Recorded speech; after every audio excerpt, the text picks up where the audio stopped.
I want to explain about the corporate gift scam. I sell watches online. I've got internet sites and I also sell on eBay and Amazon. Some time ago I received an email from somebody purporting to be the manager of a large company in Saudi Arabia. His story was essentially that he liked my products and they wanted to purchase a certain quantity of watches which they would then give away as corporate gifts. And he sent a list of the items that he was interested in and asked for a quotation. I replied to him. His English was very good, I must say. There were no spelling mistakes and he looked very plausible and he had an English name. So I replied to him, I gave him a quotation and I informed him that if he wanted to go ahead with the purchase he would have to make a bank deposit. He replied, he agreed, he was happy with the price, and he asked about delivery times, delivery charges, etc. And I provided him with that information. I did stipulate though that I needed a direct bank deposit, a wire transfer, because a lot of people may not realize this, but if you receive a check for goods, particularly a check which comes from abroad, and you deposit it in your bank, it initially clears within a fairly short space of time. What the bank won't tell you unless you actually ask them is that it is subject to recall for up to 6 years. That means that if the bank on which it's drawn finds something which is not correct with that check, it could actually be recalled and the money which you've been paid would be taken out of your bank account and sent back to the source bank. So it could be that 2 years later, after you think that a deal has been secured and complete, all of a sudden £3,000 or £4,000 may well go missing out of your account, having been recalled from the source bank. Knowing about this, I only ever accept orders from abroad if they're accompanied by a wire transfer, because unlike checks, if you receive a wire transfer, it cannot be recalled. Once it has actually been deposited in your account, there is no means of recalling it. So I insisted upon a bank deposit and I was told that this would be okay and the money would be deposited in due course. Approximately 2 weeks later, I noticed on my bank account a deposit for £2,500, which was approximately the size of the invoice. £2,500 deposited at a branch in the UK and looking quite mysterious. Immediately I thought, well, that must be connected with that Saudi Arabian order. And I phoned the bank and I asked them if they could give me any more information about that particular deposit. And they informed me that it had been deposited in the form of a cheque in a branch in southern England. Of course, as soon as I learned this, I emailed the customer involved. I repeated to him my stipulation of a wire transfer, and I informed him that we would endeavour to return his cheque, but that the goods would not be dispatched. I never heard from him again, and I received a telephone call from the bank informing me that there was an irregularity with that particular deposit and it had been deleted from my account. That was the end of the matter. There was another occasion when I received an email from somebody in Kenya.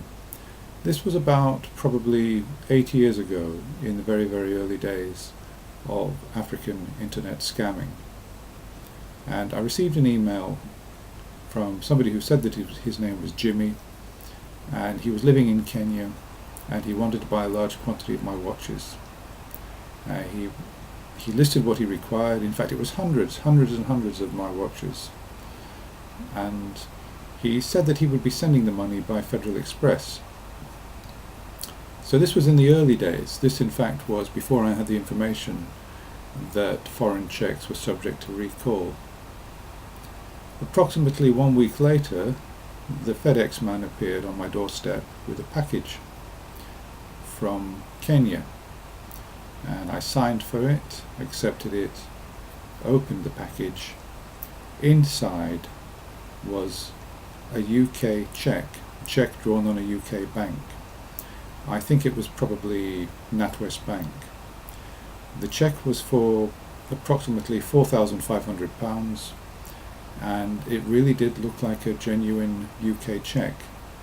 It was a company cheque. There was actually a company name on it, and it had been signed.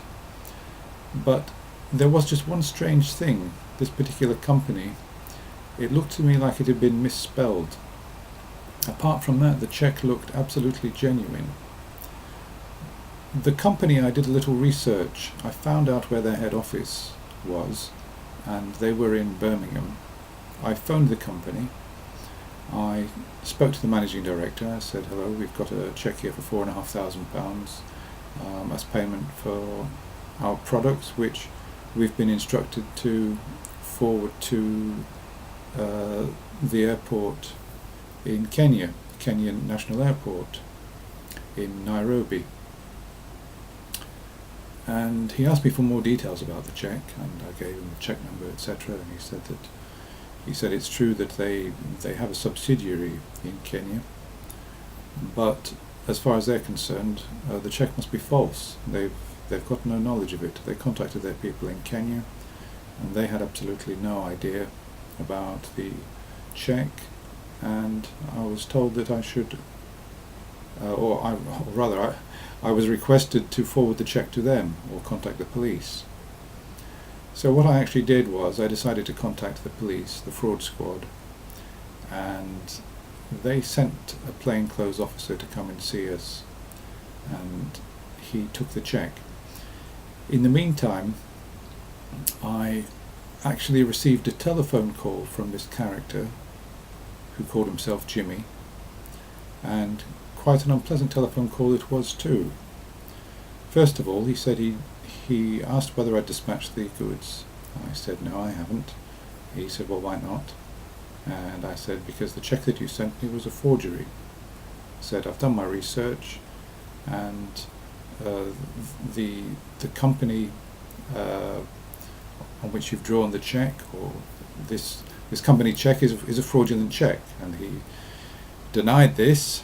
He asked me what game I was playing at, and he said that he had people in the UK and they would be paying me a visit if I didn't forward the goods. Obviously at that point I just simply put the telephone down. Subsequently, of course, I never heard anything from him,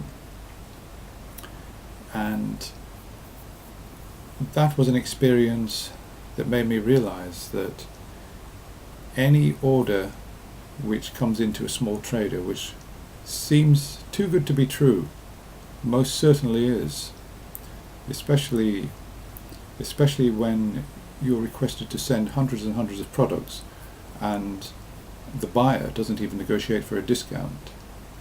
So what I would say is, first of all, never ever accept foreign cheques, full stop, because they are subject to recall.